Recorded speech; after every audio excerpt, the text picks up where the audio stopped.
SIT ರಚನೆ ಮಾಡಿರೋ ಉದ್ದೇಶ ಒಂದು ಕೇಸ್ನಲ್ಲಿ ಸಂಪೂರ್ಣವಾಗಿ ಸಮಯ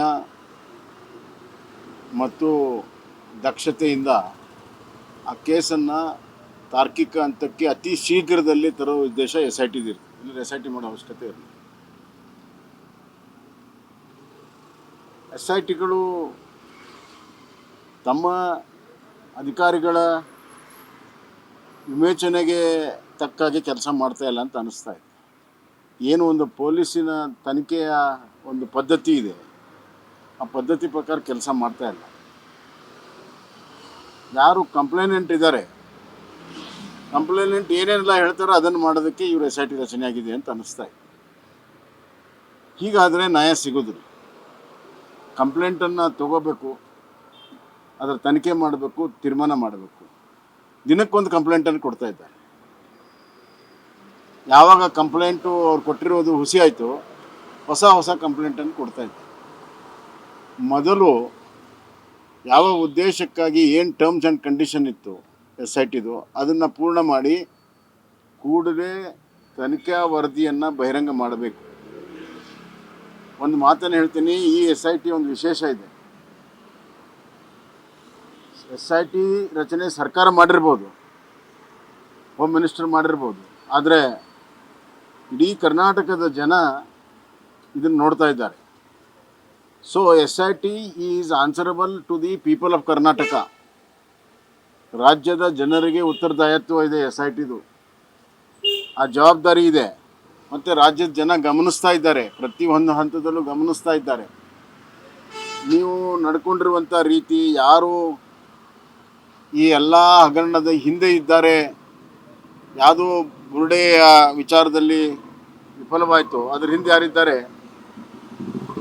ಆ ತಾರ್ಕಿಕ ಅನ್ನೋದು ಕಾನ್ಸ್ಪಿರೇಟರ್ನ ಮುಟ್ಟೇ ಇಲ್ಲ ನೀವು. ಮೊದಲೇದಾಗಿ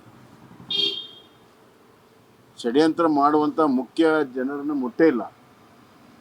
ಅದಕ್ಕಾಗಿ ಅವ್ರ ಹೇಳಿಕೆಗಳಿಗೆ ಬರ್ತಾ ಇದ್ದಾವೆ ಇತ್ತೀಚಿನ ದಿನಗಳಲ್ಲಿ. ಯಾಕಂದರೆ ಅವ್ರಿಗೆ ಖಾತ್ರಿ ಆಗಿದೆ ನಮ್ಮನ್ನು ಮುಟ್ಟಲ್ಲ ಅಂತ. ಎರಡನೇದಾಗಿ ಯಾರು ವಿಚಾರಣೆ ಮಾಡಿದ್ದಾರೆ, ತಾಸುಗಟ್ಟಲೆ ವಿಚಾರಣೆ ಮಾಡಿದರೂ ಕೂಡ ಯಾವುದೇ ನಿರ್ಣಯ ಇವತ್ತಾಗಿಲ್ಲ. ಅವರ ಬಂಧನವೂ ಕೂಡ ಆಗಿಲ್ಲ. ಬಂಧನ ಮಾಡಿ ವಿಚಾರ ಮಾಡೋದು ಬೇರೆ, ಹಂಗೆ ವಿಚಾರ ಮಾಡೋದು ಮಾಡಿ ಅಂತ ಹೋಮ್ ಮಿನಿಸ್ಟರ್ ಹೇಳಿದ್ದಾರೆ.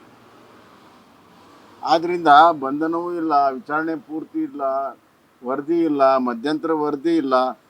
ಕಂಪ್ಲೇನೆಂಟ್ ಹೇಳ್ದಂಗೆ ಹೊಸ ಕಂಪ್ಲೇಂಟ್ ತೊಗೊಳ್ಳೋದು, ಹೊಸ ವಿಚಾರಣೆ ಮಾಡೋದು, ಇದು ಸರಿಯಾದ ದಾರಿಯಲ್ಲಿ ಹೋಗ್ತಾ ಇಲ್ಲ ಅಂತ ಎಲ್ಲರಿಗೂ ಕೂಡ ಈಗ ಮನವರಿಕೆ ಆಗಿದೆ. ಕೂಡಲೇ SIT ಇದುವರೆಗೂ ಆಗಿರೋ ತನಿಖೆ ಬಗ್ಗೆ ಒಂದು ವರದಿಯನ್ನು ಕೊಡಬೇಕು. ಮತ್ತು ತಪ್ಪಿತಸ್ಥರನ್ನ ಯಾವುದೇ ಒತ್ತಡ ಇಲ್ಲದೆ, ಇದು ನಡೀತಿರೋ ರೀತಿ ನೋಡಿದ್ರೆ ಮೇಲಿನಿಂದ ಒತ್ತಡ ಇದೆ ಅಂತ ಅನ್ನಿಸ್ತಾ ಇದೆ, ರಾಜಕೀಯ ಒತ್ತಡ ಇದೆ ಅಂತ ಅನ್ನಿಸ್ತಾ ಇದೆ.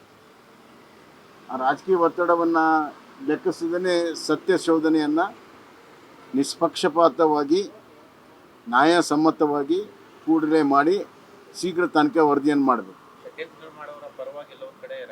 ಷಡ್ಯಂತ್ರ ಪರವಾಗಿ ಮುಟ್ಟೇ ಇಲ್ಲ. ಇವು ಮುಖ್ಯ ಷಡ್ಯಂತ್ರ ಮಾಡುವಂಥ ಹಿನ್ನೆಲೆ ಇರುವಂಥ ದೊಡ್ಡ ವ್ಯಕ್ತಿಗಳನ್ನು ಮುಟ್ಟೋದಕ್ಕೆ ಧೈರ್ಯ ಈ SITಗಿಲ್ಲ ಅಂತ ಅನ್ನಿಸ್ತಾ ಇದೆ. ಸರ್, ಜಾತಿ ಗಣತಿ ಮುಂದಿನ ವಾರದಿಂದ ಆರಂಭ ಆಗ್ತಿದೆ. ಆದರೆ ಜಾತಿ ಗಣತಿ ಧರ್ಮದ ಕಾಲಂನಲ್ಲಿ ಕ್ರಿಶ್ಚಿಯನ್ ಒಳಗಡೆ ಅನೇಕ ಹಿಂದೂ ಜಾತಿಗಳನ್ನ ಗುರುತಿಸಿದ್ದಾರೆ. ಒಕ್ಕಲಿಗ ಕ್ರಿಶ್ಚಿಯನ್, ಕುರುಬ ಕ್ರಿಶ್ಚಿಯನ್, ಬ್ರಾಹ್ಮಣ ಕ್ರಿಶ್ಚಿಯನ್ ಅನ್ನೋ ನಿಟ್ಟಿನಲ್ಲಿ ಇದು ಹಿಂದೂಗಳ ಅಂದ್ರೆ ಹಿಂದೂ ಜಾತಿಗಳನ್ನ ಕ್ರೈಸ್ತ ಧರ್ಮದಲ್ಲಿ ನೋಡೋ ತರ ವ್ಯವಸ್ಥೆ ಮಾಡ್ತಿದ್ದಾರೆ. ನೋಡಿ, ಸಂವಿಧಾನದಲ್ಲಿ ಕೇವಲ 6 ಧರ್ಮಗಳಿದ್ದ. ಆ 6 ಧರ್ಮ ಬಿಟ್ಟರೆ ಇನ್ಯಾವುದೂ ಧರ್ಮ ಬರೆಯೋಕ್ಕಾಗೋದಿಲ್ಲ. ಕರ್ನಾಟಕದಲ್ಲಿ ಒಂದು ಹೊಸ ಪ್ರಾರಂಭ ಮಾಡಿದ್ದಾರೆ, ಕನ್ವರ್ಟೆಡ್ ಕ್ರಿಶ್ಚಿಯನ್ ಅಂತ. ಅದೊಂದು ಧರ್ಮದ ರೀತಿಯಲ್ಲಿ ಒಂದು ಕಾಲಮ್ ಕ್ರಿಯೇಟ್ ಮಾಡಿದ್ದಾರೆ. ಇದು ಸಂವಿಧಾನ ಬಾಹಿರ, ಕಾನೂನು ಬಾಹಿರ, ರಾಜಕೀಯ ಪ್ರೇರಿತವಾಗಿದೆ. ನಂಬರ್ 1. ನಂಬರ್ 2, ಕನ್ವರ್ಷನ್ ಈ ಕಡೆಯಿಂದ ಆಗಿರ್ತದೆ, ಆ ಕಡೆಯೂ ಆಗಿರ್ತದೆ. ಆದರೆ ಕೇವಲ ಕ್ರಿಶ್ಚಿಯನ್ ಕನ್ವರ್ಷನ್ಗೆ ಯಾಕೆ ಇವರು ಒತ್ತು ಕೊಡ್ತಾ ಇದ್ದಾರೆ? ಮತ್ತು ಮುಖ್ಯಮಂತ್ರಿಗಳು ಒಂದು ಹೆಜ್ಜೆ ಮುಂದೆ ಹೋಗಿ ಕನ್ವರ್ಷನ್ ಮಾಡಿದರೆ ನಾವೇನು ಮಾಡೋಕ್ಕಾಗುತ್ತೆ ಅನ್ನೋಂಥ. ಕರ್ನಾಟಕ ರಾಜ್ಯದಲ್ಲಿ ಆ್ಯಂಟಿ ಕನ್ವರ್ಷನ್ ಕಾಯ್ದೆ ಇದೆ. ಯಾಕೆ ಸಮಾನತೆ ಇದ್ರೆ ಯಾಕೆ ಹೋಗ್ತಿದ್ರು ಅಂತ ಪ್ರಶ್ನೆ, ಸಮಾನತೆಯ ಪ್ರಶ್ನೆ ಅಲ್ಲ. ಆಸೆ ಆಮೇಷ ಒಡ್ಡುವಂಥ ಬಡತನವನ್ನು ಅವರು ಎಕ್ಸ್ಪ್ಲಾಯ್ಟ್ ಮಾಡುವಂಥ, ಬಡತನವನ್ನು ಅವರು ಅದನ್ನು ದುರುಪಯೋಗ ಪಡಿಸ್ಕೊಂಡು ಅವರ ಸ್ಥಿತಿಯನ್ನು ದುರುಪಯೋಗ ಪಡಿಸ್ಕೊಂಡು ಇವತ್ತು ಆಶೆ ಆಮಿಷ ಒಡ್ಡಿ ಮಾಡಿದ್ದಾರೆ. ಮತ್ತು ವಿದ್ಯಾವಂತಿಕೆ ಕಡಿಮೆ ಏನಿದೆ ಅದರ ದುರ್ಲಾಭವನ್ನು ಕನ್ವರ್ಷನ್ಗೆ ಮಾಡ್ತಾ ಇದ್ದಾರೆ. ಇವತ್ತು ಕ್ರಿಶ್ಚಿಯನ್ ಕಮ್ಯುನಿಟಿಗೆ ಕನ್ವರ್ಷನ್ ಆದವರು ಸಾಕಷ್ಟು ಜನ ವಾಪಸ್ ಬಂದಿದ್ದಾರೆ. ಅವ್ರಿಗೇನು ಹೇಳ್ತಾರಂತ ಇವರು ಸಾಕಷ್ಟು ಜನ ವಾಪಸ್ ಬಂದಿದ್ದಾರೆ ಮನವರಿಕೆ ಆದಮೇಲೆ. ಹೀಗಾಗಿ ಕನ್ವರ್ಷನ್ ಮೇಲೇ ಇವತ್ತು ಹಲವಾರು ಪ್ರಶ್ನೆಗಳಿದೆ. ಕನ್ವರ್ಷನ್ ವಿರುದ್ಧ ಕಾನೂನನ್ನು ನಮ್ಮ ಸರ್ಕಾರ ಮಾಡಿತ್ತು. ಇಂಥ ಸಂದರ್ಭದಲ್ಲಿ ಇವರು ಹೊಸ ಕಾಲಮನ್ನು ಮಾಡಿ ಯಾರು ಹೇಳಿದರು ಇವ್ರಿಗೆ ಕನ್ವರ್ಷನ್ ಮಾಡಬೇಕು ಅಂತ? ಯಾವ ಕಾನೂನಲ್ಲಿದೆ, ಯಾವ ಸಂವಿಧಾನದಲ್ಲಿದೆ, ಯಾರು ಇದನ್ನು ಕೊಟ್ಟರು? ಯಾರು 4 ಜನ ಮುಖ್ಯಮಂತ್ರಿಗಳ ಹಿಂದೆ ಮುಂದೆ ಇದ್ದವರು ಸಲಹೆ ಕೊಟ್ಟರೆ ಅದನ್ನು ಸೇರಿಸುವಂಥದ್ದು. ಇದು ಕರ್ನಾಟಕದ ರಾಜ್ಯದ ಜನರ ಮನಸ್ಸಿನಲ್ಲಿ ಧರ್ಮದ ಮಧ್ಯೆ, ಜಾತಿಗಳ ಮಧ್ಯೆ ಒಂದು ರೀತಿಯಲ್ಲಿ ಕ್ಷೋಭೆಯನ್ನು ಉಂಟು ಮಾಡುವಂಥ, ಗಲಭೆಯನ್ನು ಉಂಟು ಮಾಡುವಂಥ ಕೆಲಸ ಸರ್ಕಾರ ಮಾಡ್ತಾ ಇದೆ. ಇದೊಂದು ನೋಡ್ರಿ, ಈಗಾಗಲೇ 350 ಕೋಟಿ ನೀರಿಗೆ ಹಾಕಿದರು. ಆಮೇಲೆ ಇನ್ನೊಂದಕ್ಕೆ ಅದಕ್ಕೂ ಕೂಡ 400 ಕೋಟಿ ಮಾಡಿದರು. ಇದು 400 ಕೋಟಿ ಮಾಡಿದರು. ಏನು ಸಿದ್ದರಾಮಯ್ಯ ಅವರು ಸಾರ್ವಜನಿಕ ಹಣ ಅದನ್ನು ನ್ಯಾಯಸಮ್ಮತವಾಗಿ ಆಗಬೇಕು. ಇವತ್ತು ಇಡೀ ಆಡಳಿತ ಯಂತ್ರ ಮುಂದಿನ 3 ತಿಂಗಳು ಇವತ್ತು ಅದರಲ್ಲಿ ತೊಡಗ್ತದೆ. ಎಕ್ಸಾಮಿನೇಷನ್ ಇದೆ, ಶಿಕ್ಷಕರು ತೊಡಗಿಸ್ತಾರೆ. ಮತ್ತು ಈ ಜಾತಿ ಗಣತಿ ಮಾಡುವಂಥ ಅಧಿಕಾರ ಕೇಂದ್ರಕ್ಕಿದೆ, ರಾಜ್ಯಕ್ಕಿಲ್ಲ. ಅದಕ್ಕೀಗ ಸೋಷಿಯೋ ಎಕನಾಮಿಕ್ ಅಂತ ಹೆಸರು ಕರೆದಿದೆ.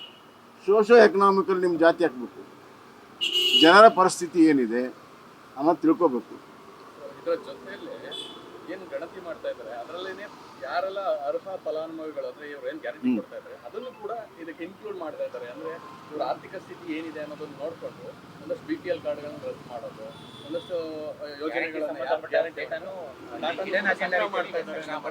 ಈಗ ಕಾಂಗ್ರೆಸ್ ಪಕ್ಷದಲ್ಲಿ ಈಗಾಗಲೇ ತೆಲಂಗಾಣ ಮುಖ್ಯಮಂತ್ರಿಗಳು ನಮಗೆ ಸರ್ಕಾರ ದಿವಾಳಿ ಆಗಿದೆ ಅಂತ ಪದೇ ಹೇಳಿದ್ದಾರೆ. ಅದೇ ಪರಿಸ್ಥಿತಿ ರಾಜ್ಯದಲ್ಲಿ ಬರುವಂಥ ದಿನಗಳಲ್ಲಿ ಬರ್ತೈತೆ. ಆ ಭಯ ಇಟ್ಕೊಂಡು ಈಗಾಗಲೇ BPL ಕಾರ್ಡನ್ನು ಕಡಿಮೆ ಮಾಡಿ ಗೃಹಲಕ್ಷ್ಮಿ ಕಡಿಮೆ ಮಾಡಬೇಕು, ಆಮೇಲೆ ಅಕ್ಕಿ ಕೊಡೋದು ಕಮ್ಮಿ ಮಾಡಬೇಕು. ಈ ಥರ ಹಲವಾರು ಯೋಜನೆಗಳು ತಲೆಯಲ್ಲಿ ಈಗಾಗಲೇ ಬರ್ತಾ ಇದ್ದಾವೆ. ಅದರ ಒಂದು ಮುಂದುವರೆದ ಭಾಗವಾಗಿ ಗ್ಯಾರಂಟಿ ಯೋಜನೆಗಳ ಬಗ್ಗೆ ಮಾತಾಡ್ತಾರೆ. ಗ್ಯಾರಂಟಿ ಯೋಜನೆಗೂ ಸೋಷಿಯೋ ಎಕನಾಮಿಕ್ ಏನು ಸಂಬಂಧ?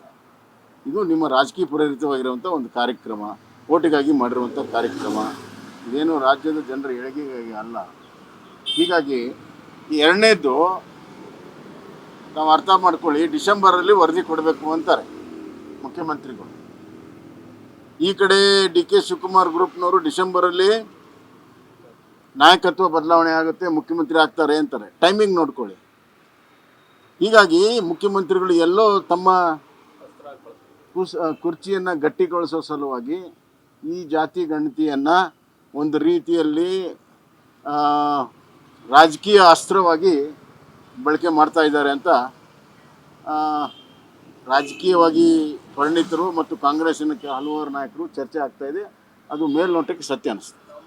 ಸರ್, ಈಗ ಲಿಂಗಾಯತ ವಿಚಾರದಲ್ಲೂ ಅಷ್ಟೇ ಪ್ರತ್ಯೇಕ ಧರ್ಮದನ್ನ ಲಿಂಗಾಯತ ಅನ್ನುವಂಥದ್ದು ಮಾಡಿ ಅಲ್ಲಿ ಕೂಡ ಗುರುತಿಸಿಕೊಳ್ಳುವಂಥವ್ರಿಗೆ ಅವಕಾಶವನ್ನು ಮಾಡಿಕೊಡ್ಲಾಗಿದೆ. ಇದನ್ನ ಹೇಗೆ ನೋಡಿ? ವೀರಶೈವ ಲಿಂಗಾಯತ ಧರ್ಮ ಅಂತ ಬರ್ಸಿ ಅಂತ ಅಭಿಯಾನ ಮಹಾಸಭೆನೇ ಮಾಡ್ತಾ ಇದೆ ಸರ್.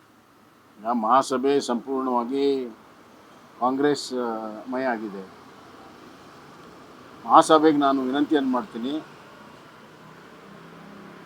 ಕಾನೂನು ಪ್ರಕಾರ, ಸಂವಿಧಾನ ಪ್ರಕಾರ ತಾವು ಚಿಂತನೆಯನ್ನು ಮಾಡಿ ಸರಿಯಾದ ಮಾರ್ಗದರ್ಶನ ಮಾಡಬೇಕು. ಭಾಳಷ್ಟು ಗೊಂದಲವನ್ನು, ಒಂದು ಕಡೆ ಹೊಸ ಧರ್ಮ ಅಂತಾರೆ, ಇನ್ನೊಂದು ಕಡೆ ವೀರಶೈವ ಅಂತಾರೆ, ಇನ್ನೊಂದು ಕಡೆ ಲಿಂಗಾಯತ ಅಂತಾರೆ, ಇನ್ನೊಂದು ಕಡೆ ವೀರಶೈವ ಲಿಂಗಾಯತ ಅಂತಾರೆ. ಈ ಗೊಂದಲ ನಿವಾರಣೆ ಮಾಡಬೇಕು. ಇಲ್ಲದೇ ಇದ್ದರೆ ಜನ ತಮ್ಮ ತೀರ್ಮಾನಗಳನ್ನು ಮಾಡ್ತಾರೆ. ಇದರ ಬಗ್ಗೆ ನಾವು ಕೂಡ ನಮ್ಮ ಎಲ್ಲ ಹಿರಿಯರು, ಪಕ್ಷದ ಹಿರಿಯರೆಲ್ಲರೂ ಕೂಡ ಕುಂತು ಈ ವಿಚಾರದಲ್ಲಿ ಚರ್ಚೆಯನ್ನು ಮಾಡ್ತಾಯಿದ್ವಿ.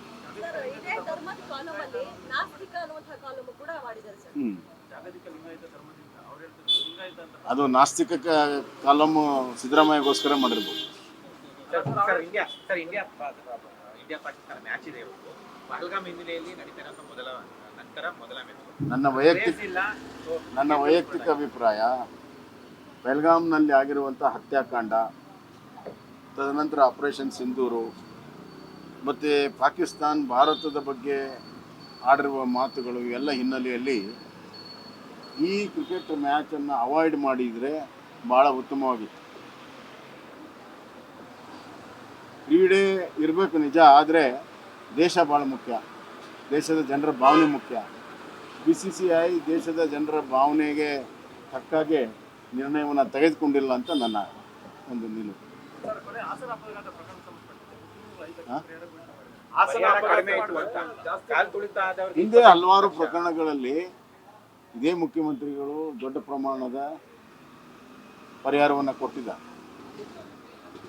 ಇದು ಅಮಾಯಕರು, ಏನು ಸಂಬಂಧಿಸಿದವರು, ಕಾನೂನು ಆ ನಿಯಮಗಳನ್ನು ಮೀರಿ ಅವನು ಬಂದು ಹೊಡೆದಿರೋದು ಎಲ್ಲ ಯುವಕರು ಅವರ ಕಷ್ಟದಲ್ಲಿದ್ದಾರೆ. ಅದೆಲ್ಲ ನೋಡಿಕೊಂಡು ಹೆಚ್ಚು ಪರಿಹಾರವನ್ನು, ದಾಖಲೆ ಪ್ರಮಾಣವಾದ ಪರಿಹಾರವನ್ನು ಮುಖ್ಯಮಂತ್ರಿಗಳು ಕೊಡಬೇಕು.